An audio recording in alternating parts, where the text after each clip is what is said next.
नमस्कार, आप देख रहे हैं सी न्यूज़ भारत। मैं हूं आपके साथ ज्योति अरोरा। वक्त हो गया है अलीगढ़ बुलेटिन का, तो आइए शुरू करते हैं खबरों का सिलसिला। अलीगढ़ विकास प्राधिकरण अधिकारियों को भाजपा नेता के अवैध नवनिर्माणाधीन होटल का निर्माण कार्य रुकवाकर सील करना भारी पड़ गया, जिसके विरोध में थाना कुआरसी इलाका स्थित एडीए-वीसी कार्यालय का इजलास भाजपा विधायक राजकुमार सहयोगी ने दर्जनों पदाधिकारी व कार्यकर्ताओं के साथ घेराव करते हुए जमकर हंगामा काटा।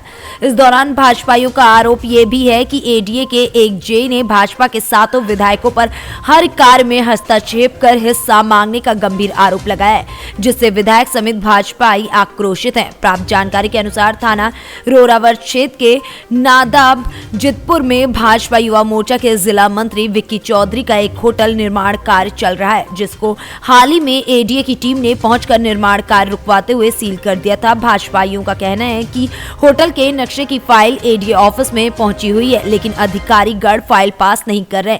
वहीं एडीए-वीसी गौरांग राठी ने जानकारी देते हुए बताया कि हाल ही में टीम द्वारा रूटीन कार्रवाई की गई, जिनमें 53 अवैध निर्माण कार्य रुकवाकर उन्हें सील किया गया है, जिनमें एक नादाब जितपुर स्थित ये होटल भी शामिल है। वहीं आगे कहा कि इस बिल्डिंग का नक्शा पास न होने के चलते अवैध निर्माण कार्य की कार्रवाई की गई है। जेई पर लगाए गए आरोपों की जांच की जा रही है। बड़ा सवाल ये उठता है कि आखिर एडीए निर्माण कार्य होने के बाद उन्हें अवैध सिद्ध करते हुए कार्रवाई क्यों करता है। इस बीच अधिकारियों को भनक नहीं लग पाती है या अक्सर वसूली के लगने वाले आरोप कहीं ना कहीं ठीक ही साबित होते हैं। एडीए द्वारा गैर कानूनी तरीके से और वैध रूप से चल रहे एक होटल को, जो भारतीय जनता युवा मोर्चा के जिला मंत्री हैं उनका है, उसको एक खुद की एक रंजिश या किसी विशेष मानसिकता, चाहे वो सपा की हो चाहे बसपा की हो, उस मानसिकता को लेकर उस होटल को सीज कर दिया गया। उसको लेकर बड़े अच्छे तरीके से जब 4-5 लोग, माननीय जिलाध्यक्ष भारतीय जनता युवा मोर्चा और ये लोग जब मिलने वीसी साहब से कल आए, तो उन्होंने ये कहा कि मैं ऑफिस में मिलता हूँ, केवल कोई बात नहीं। 11 बजे जब ऑफिस में उनके दिए हुए समय पर आए तो वो यहाँ पर नहीं मिले, और यहाँ पर एक जेई मनोज शर्मा नाम के जेई ने हमारे विधायकों पर अभद्र टिप्पणी करते हुए और एक गलत असभ्य आरोप लगाते हुए, जिसे वो सिद्ध नहीं कर पाया, सातों विधायकों पर, भाजपा के विधायकों पर टिप्पणी करी। उसको लेकर उस पर कार्रवाई के लिए एडीए-वीसी को कहा गया है, और जो अवैध रूप से सील पैसा का लेन देन करके एडीए ने लगाई है, उसे खुलने का बात एडीए-वीसी से कही गई है। होटल की एडीए से अनुमति थी बनने की। होटल जब बनाया गया, उसका नक्शा, उसके सारे कागजात एडीए के पास उपलब्ध हैं और मौजूद हैं।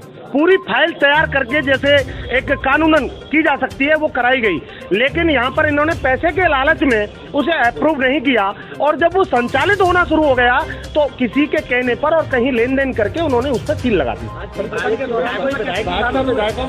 भाजपा विधायक इसलिए बुलाए गए कि जिन विधायकों पर वो आरोप लगा रहा था उनको यहाँ सामने बुलाया गया कि ये विधायक हैं और आप अब सिद्ध करिए जो आरोप है, जिसे वो सिद्ध नहीं कर पाया।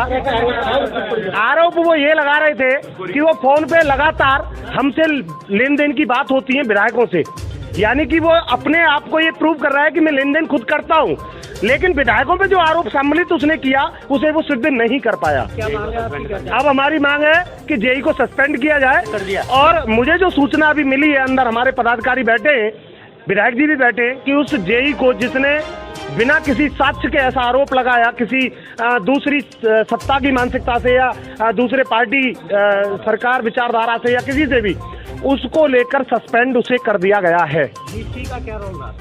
बीसी का रवैया कल अच्छा नहीं था और आज भी वो लेट आए।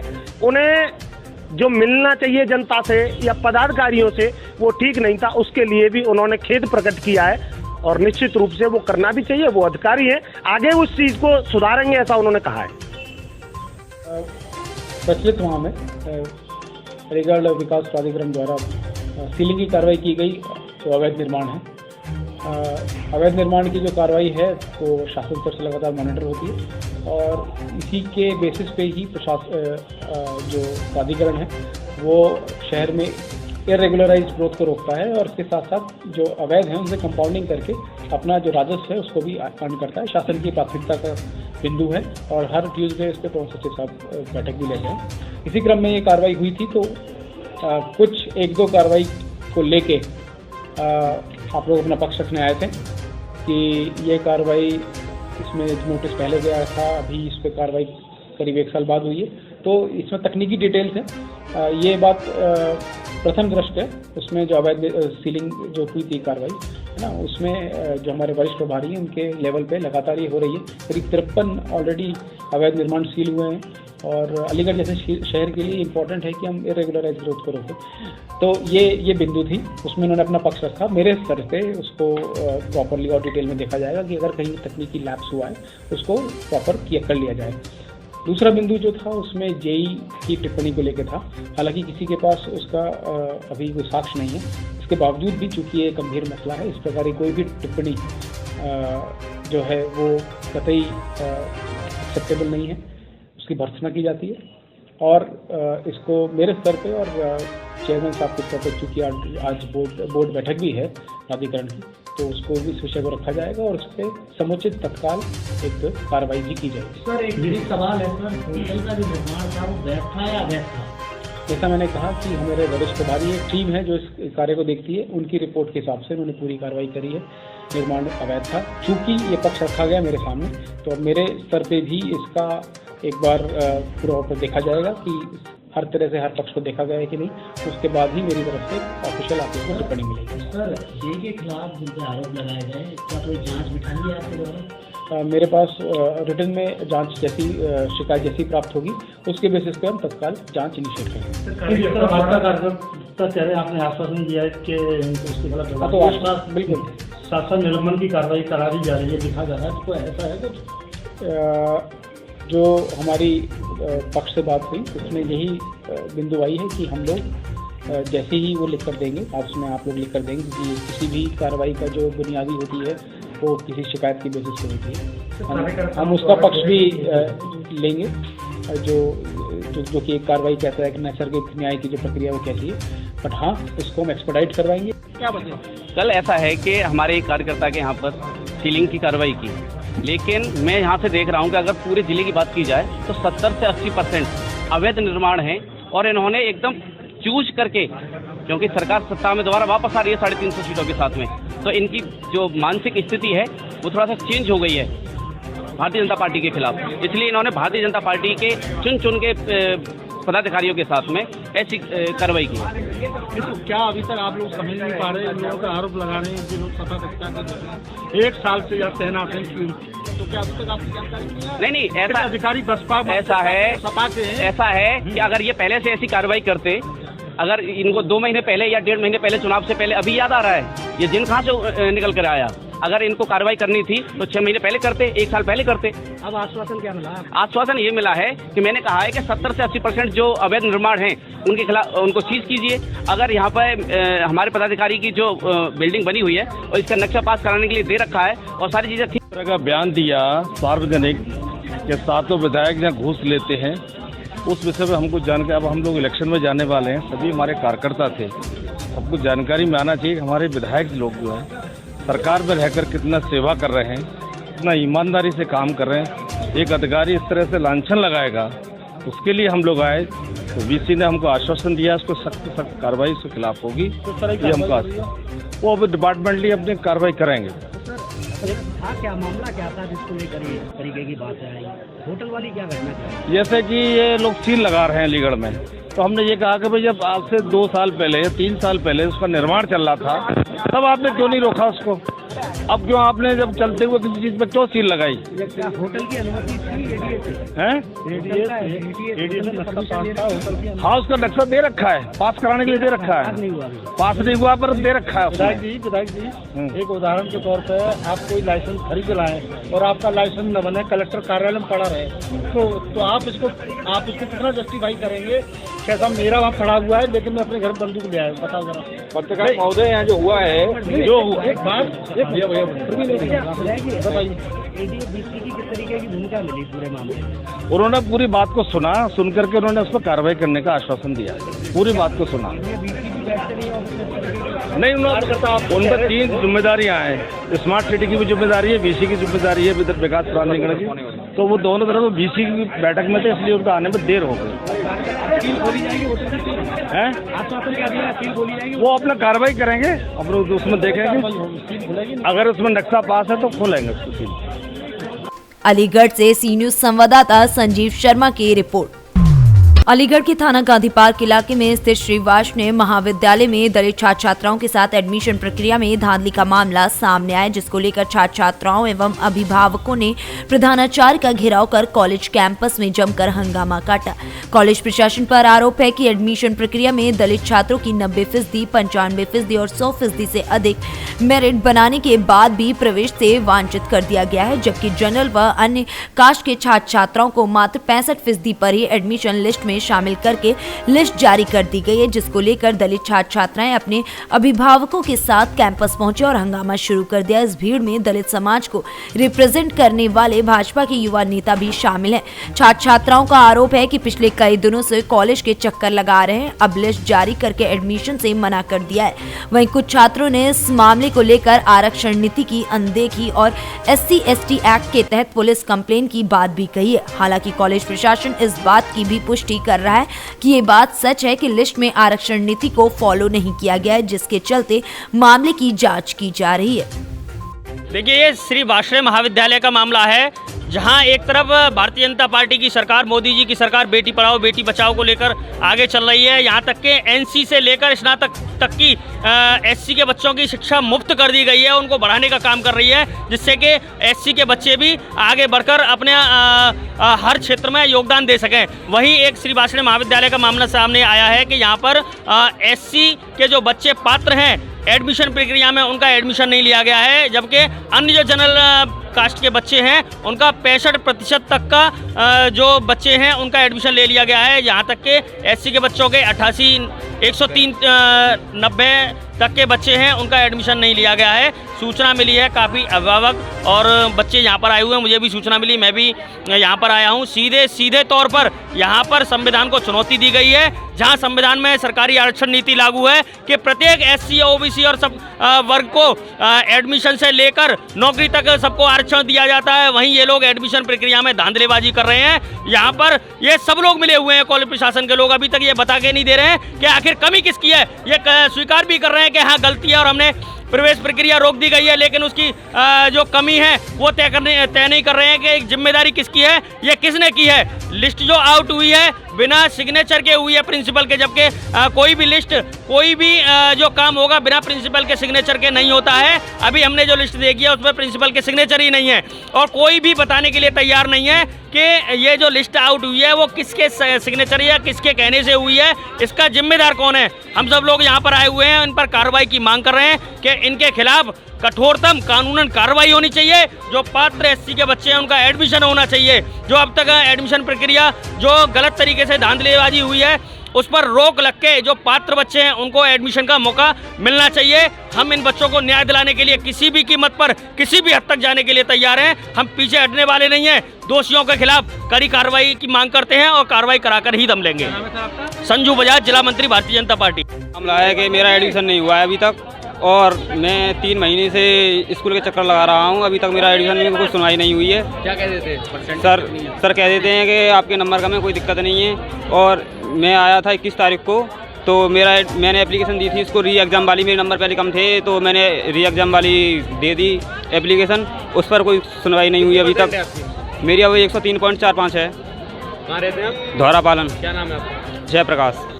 स्नेहा। कहाँ रहते हैं? नगला मसानी। ये बताओ, क्या 88% है उसके बाद भी 88% होने के बाद में मेरा लिस्ट में नाम नहीं आया है, इसलिए मेरे को बहुत ज़्यादा परेशान हूँ। इसलिए मेरे को एडमिशन चाहिए। इसमें बहुत 3-4 महीने हो गए, यहाँ कह देते हैं चले जाओ यहाँ से, अब नहीं होगा, अब एडमिशन बंद हो गए हैं।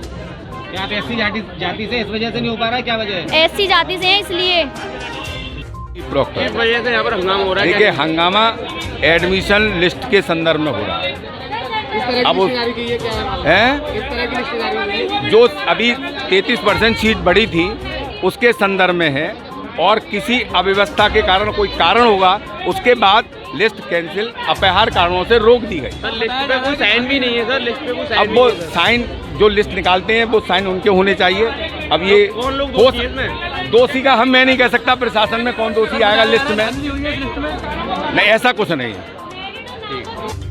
और कुछ लोग आए, क्या है जो छात्र उपस्थित हुए हैं वो प्रवेश जो सूची आउट की गई थी और उसमें जो प्रक्रिया 3 दिन से चल रही थी, कल हमारे संज्ञान में आया कि रिजर्वेशन फॉलो नहीं हुआ है।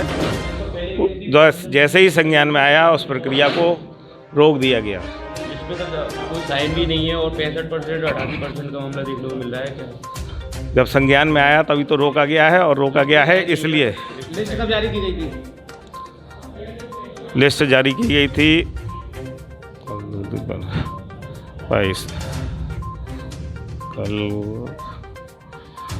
22 तारीख से एडमिशन चल रहे थे BSc और BA के। आपको कब पता लगा कि ये सब गलत हुआ है? हमको कल मालूम पड़ा है 23 तारीख को। कल मालूम पड़ा आपको? तो कौन दोषी माने जा रहे हैं कि जो लोग हैं, किसने लिस्ट जारी करी है? लिस्ट पे साइन भी देखने को नहीं मिल रहे हैं। लिस्ट तो किसका दोष मानते हैं? क्या ये फर्जी लिस्ट जारी की गई है? क्या है, क्या मामला है? जब किसी के साइन नहीं, कोई फर्जी लिस्ट नहीं है, लिस्ट जारी की गई है। साइन तो आजकल जो लिस्ट होती है वेबसाइट पर डाल दी जाती है, और वेबसाइट पर डाली जाती है तो महाविद्यालय प्रशासन की तरफ से ही होती है। साइन तो होनी चाहिए। साइन नहीं है। किस पे? वेबसाइट पर डाली गई थी, वेबसाइट से ही निकल के हमारी प्रवेश समितियाँ उनके पास पहुँची थी। साइन नहीं होते किसी के जो लिस्ट जारी करता है, साइन होंगे नहीं होंगे? हाँ, साइन होते हैं, प्राचार्य के साइन होते हैं। कितने पे जारी हुई है, क्या लिस्ट है, क्या है आज? जी मैं लिस्ट मंगा के आपको बता सकता हूँ। आप देख सकते हो कि देश को आज़ाद हुए 75 साल हो चुके हैं, लेकिन वहीं पर आज दूषित मानसिकता के, जातिवाद, भेदभाव और इस तरह से प्रताड़ित करने वाले SC वर्ग के बच्चों को इस स्कूल में बैठे हुए हैं। पूरा स्कूल प्रशासन भ्रष्ट है, जातिवाद पर उतारू है। ये 103 वाला बच्चा, इसका एडमिशन नहीं हुआ, जनरल के 65% पर एडमिशन हो गए। ये कहीं ना कहीं जातिवाद फैलाने का काम ये बांसने स्कूल के जो प्रबंधक हैं, पूरी कमेटी है, एडमिशन कमेटी है, वो पूरा काम कर रही है।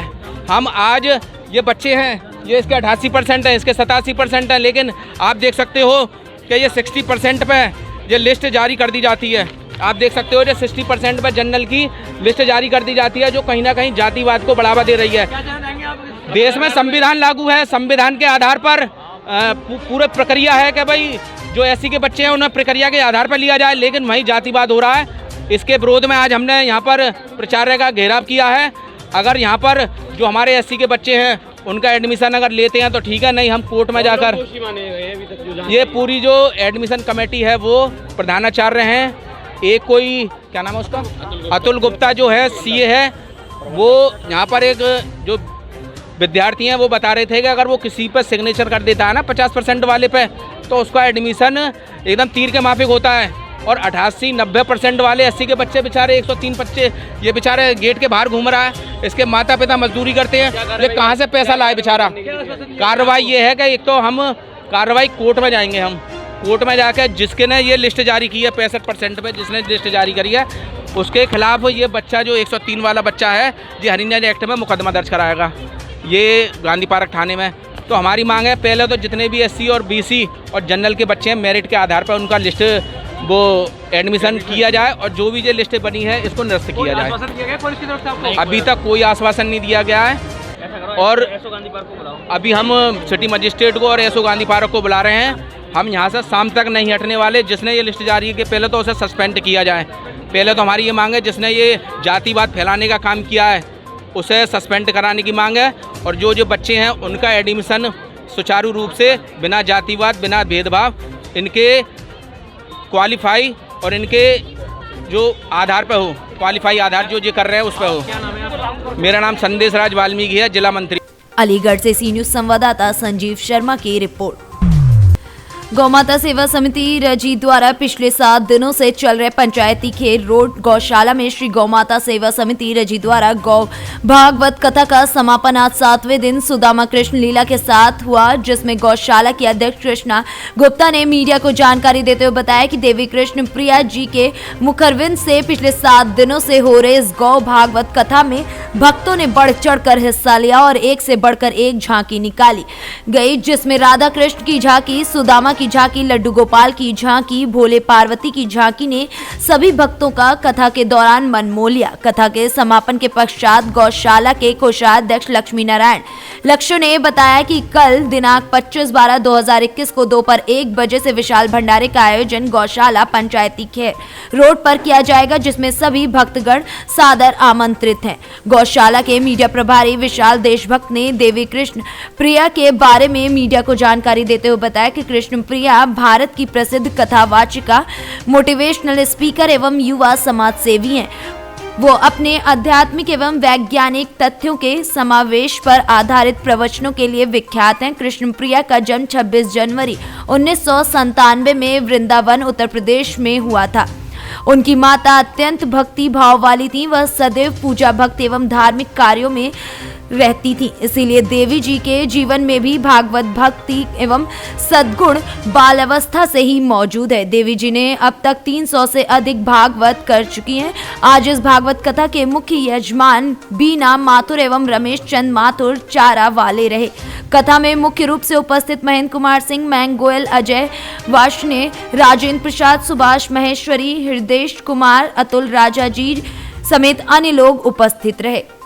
अलीगढ़ में जो भागवत कथा जो की जा रही है उसमें लेकर क्या कहेंगे? आज समापन भी होने जा रहा है, कितनी भीड़ उमड़ी है और कैसे लोगों ने आनंद लिया कथा का बताएं। वैसे तो जंगला मसाने श्री गौशाला समिति जन सहयोग से ये आयोजन कराती है। पिछली बार महामारी के कारण वो नहीं हो पाई। आप लोगों पर विश्वास है कि 18 तारीख से कथा प्रारंभ हुई थी। आज कथा का समापन दिवस है और मैं तो बारी बारी से यही कहूँगा कि जो भी गौ माता समिति के सदस्य हैं उनके अथक प्रयास के कारण ये सब आयोजन सफल हो सका। कल भंडारे का बहुत बड़ा आयोजन होगा, उसमें सभी जनता से अपील की गई है कि जो भी जिस स्थिति में जैसे भी हो वो अपना आए और प्रसाद कैसा लोगों ने आनंद लिया। अलीगढ़ से सी न्यूज संवाददाता संजीव शर्मा की रिपोर्ट। अलीगढ़ में समाजवादी पार्टी के पदाधिकारियों ने एक निजी होटल में प्रेस वार्ता के दौरान बताया कि हाईकोर्ट ने जो 2022 के इलेक्शन को हटाने की बात कही, उससे ऐसा लग रहा है कि भारतीय जनता पार्टी समाजवादी पार्टी की भीड़ को देखते हुए डर गई है। इसलिए भारतीय जनता पार्टी के प्रधानमंत्री और मुख्यमंत्री हाईकोर्ट का सहारा लेकर 2022 के चुनाव को टालने की कोशिश कर रहे हैं। वहीं हाईकोर्ट के आदेश के बाद पूरे यूपी में 11 बजे रात्रि से सुबह 5 बजे तक का नाइट कर्फ्यू भी घोषित कर दिया गया है। ऐसा लग रहा है कि हार की डर से ये कार्य किया जा रहा है। चौधरी विजेंद्र सिंह, पूर्व सांसद और वर्तमान सपा वरिष्ठ कार्यकर्ता, ने भारतीय जनता पार्टी पर आरोप लगाते हुए कहा कि सब ये ना कामयाबी का नतीजा है, जिससे भारतीय जनता पार्टी को अब डर लग रहा है, इसलिए चुनाव टालने की बात कर रहे हैं। जबकि प्रधानमंत्री और मुख्यमंत्री की जनसभा और रैलियां हो रही हैं, मगर कोई जनसभा रैली करेगा तो उसके लिए नियम और कानून बताए जाएंगे। इसलिए समाजवादी पार्टी की भीड़ को देखते हुए भारतीय जनता पार्टी के सभी मंत्री डर गए। देखिए, समाजवादी पार्टी ऑलरेडी के एलायंस की रैलियों में पड़ रही बेतहाशा से भीड़ से भयभीत होकर प्रधानमंत्री माननीय नरेंद्र मोदी और योगी जी चुनाव को हटाना चाहते हैं। ऐसा लग ही नहीं रहा है, ये षड्यंत्र दिखाई दे रहा है। अचानक कल ही हमारे न्यायाधीश का ये कहना कि बड़ी बड़ी रैलियों में पाबंदी लगे और चुनाव को हटाए सरकार, मैं उन पर टिप्पणी नहीं करना चाहता कि वो जज है। और उसी समय उत्तर प्रदेश सरकार की घोषणा कि आज से रात को कर्फ्यू लगाया जाएगा। ये दोनों कड़ियां ये बताती हैं कि बढ़ती हुई भीड़ से सरकार भयभीत हो चुकी है, मोदी जी योगी जी भयभीत हो चुके हैं और वो एक हार दिखाई दे रही है और प्रदेश में हारे तो देश हार जाएंगे, इसलिए उस चुनाव को हटाना चाहते हैं। अगर उनमें नैतिकता है, साहस है तो घोषणा करें कि मशीनों से नहीं, लोकतंत्र का सजग प्रहरी हूं, सच्चाई में आस्था रखता हूं, जनता की भावना का आदर करते हुए बैलेट पेपर से तंत्र का चुनाव कराने की घोषणा करें, डेट डिक्लेयर करें। अंततः तो निश्चित ही माना जाएगा कि भाजपा हार चुकी है, भाजपा ने हार मान ली। कल की रैली की पुणे में अपने तमाम किसानों को, नौजवानों को और मजदूर भाइयों को और दोनों पार्टियों का कार्यकर्ता नेता हम बधाई देना चाहते हैं। धन्यवाद। अलीगढ़ से सी न्यूज संवाददाता संजीव शर्मा की रिपोर्ट। अलीगढ़ बुलेटिन में फिलहाल के लिए इतना ही। देश और दुनिया की तमाम बड़ी खबरों के लिए आप देखते रहिए सी न्यूज भारत।